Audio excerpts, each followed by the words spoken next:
আসসালামু আলাইকুম রহমতুল্লাহ বারকাত। এক ভাই প্রশ্ন করেছেন যে হুজুর, বর্তমান সময়ে আমাদের দেশে যৌতুক প্রথা এটা একটা মহামারীর রূপ ধারণ করেছে।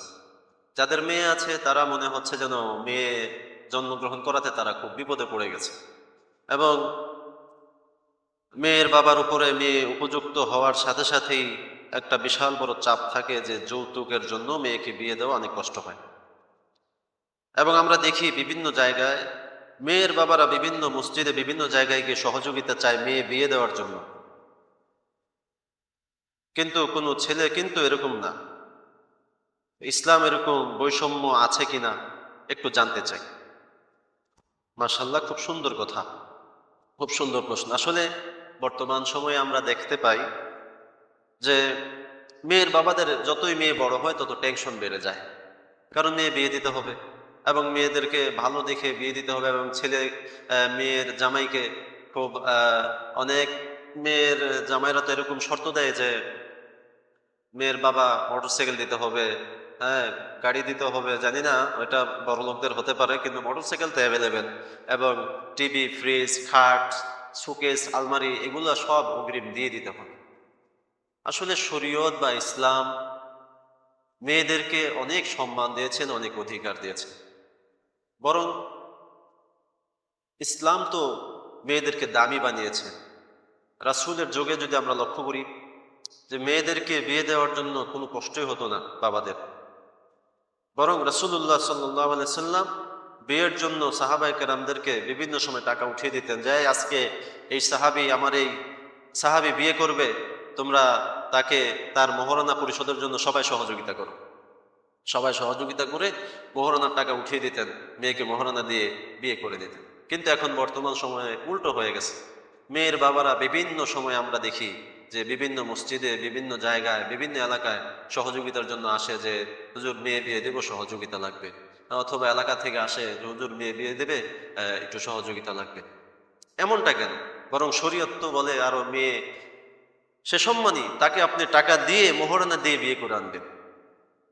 মহারানা আপনি উল্টো দিয়ে পরিপূর্ণ পরিশোধ করে বিয়ে করে আনবেন। কিন্তু মেয়ের বাবার উপর এরকম প্রেশার দেওয়া, চাপ দেওয়া, এটা নিতান্তই জুলুম এবং নির্যাতন, এবং এটা সম্পূর্ণ একটা হারাম এবং অবৈধ কাজ। কারণ মেয়ের বাবার কাছ থেকে কোনো কিছু এভাবে নেওয়া জায়েজ নাই। হ্যাঁ, অনেকে আবার একটু টিপস করে যে আপনি আপনার মেয়েকে যা খুশি তা দিবেন। মেয়েকে যা খুশি তা এটা আপনার বলতে হবে কেন? মেয়ের বাবার যতটুকু সামর্থ্য আছে সে তো এমনিতেই মেয়েকে দেবে। আর সবচেয়ে বড় জিনিস হচ্ছে সে তো তার এত বছর লালিত পালিত কলিজার টুকরাটাই দিয়ে দিচ্ছে আপনাকে, লালন পালন করে কষ্ট করে এত বড় করলো, লেখাপড়া করাইলো, একটা যোগ্যতা সম্পূর্ণ মানুষ তৈরি করলো, তাকে আপনাদের হাতে তুলে দিচ্ছে। এটাই তো বড় শুকরিয়া আদায় করা দরকার। কিন্তু আজকে আমরা মেয়ের বাবার উপরে বিভিন্নভাবে বিভিন্ন দিক থেকে আমরা যৌতুকের জন্য চাপ দেই, এবং বিভিন্নভাবে ননাস যারা আছে তারা বিভিন্ন সময় বলে, হ্যাঁ তোমার বাবা তোমাদের বাড়ি থেকে কি আনছো। অনেক সময় বিয়ের পরে যখন শ্বশুর বাড়ি আসে মেয়ে, তখন বিভিন্ন আত্মীয় স্বজন এসে জিজ্ঞেস করে বউয়ের বাবার বাড়ি থেকে কি দিছে, দেখি দেখি, এরকম বলে। এতে করে ওই নতুন বউ লজ্জায় পড়ে যায় এবং ছোট হয়ে যায়। অনেক সময় আমরা শুনি যে মেয়ে একা একা ঘরে গিয়ে কান্না করে যে আমার বাবার আজকে অসচ্ছলতা, টাকা পয়সা নাই, এজন্য দিতে পারে নাই, আজকে সে শ্বশুর বাড়ি বিভিন্ন লজ্জায় পড়তে হয়। ননাস খোটা দেয়, শাশুড়ি খোটা দেয়, হ্যাঁ, প্রতিবেশীরা অনেক সময় বলে। তো এই ধরনের যারা খোটা দিচ্ছেন বা কষ্ট দিচ্ছেন, আপনারা নিতান্ত একটা হারাম এবং আহ মানুষের হক নষ্ট করতেছেন। কারো মনে কষ্ট দেওয়া এটা সম্পূর্ণ অবৈধ, এবং এটার জন্য একটা কবিরা গুনাহ হবে। এজন্য এই গুনাহ থেকে আমাদেরকে বেঁচে থাকতে হবে। কখনো শ্বশুর বাড়ি থেকে কিছু পাবেন এই আশা ছাড়া, শুধু আল্লাহর জন্য যে তার রিজিক আপনার মধ্যে আছে, এই চিন্তা করে আপনাকে বিয়ে করতে হবে, এবং সম্পূর্ণ মহারানা আদায় করে দিবেন। মহারানা যা ধরবেন সেটা আদায় করে দেওয়ার চেষ্টা করুন, এবং সেই মহারানা পাওয়ার অধিকার হকদার হচ্ছে সেই মেয়ে। আজকে আমাদের দেশে ঠিকমতো মহারানাও আদায় করে না, হ্যাঁ, আবার যৌতুক চায়। আবার এটার বিপরীত আছে অনেক ক্ষেত্রে।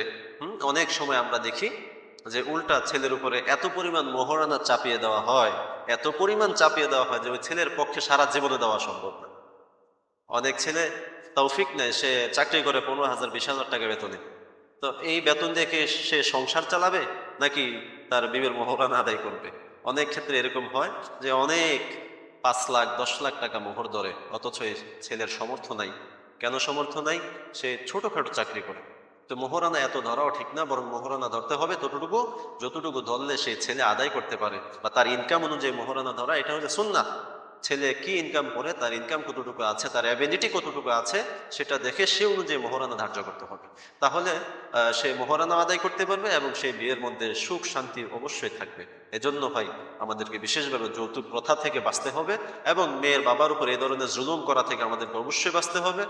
বরং মেয়ের বাবাদেরকে আরো সান্ত্বনা দেবেন, বুঝাবেন যে বাবা, আপনি আপনার মেয়েকে আমার হাতে তুলে দিয়েছেন, আপনি কোনো টেনশন করবেন না, ইনশাল্লাহ আপনার মেয়ে আমার কাছে ভালো থাকবে এবং আমি তার হক যথাযথ আদায় করব।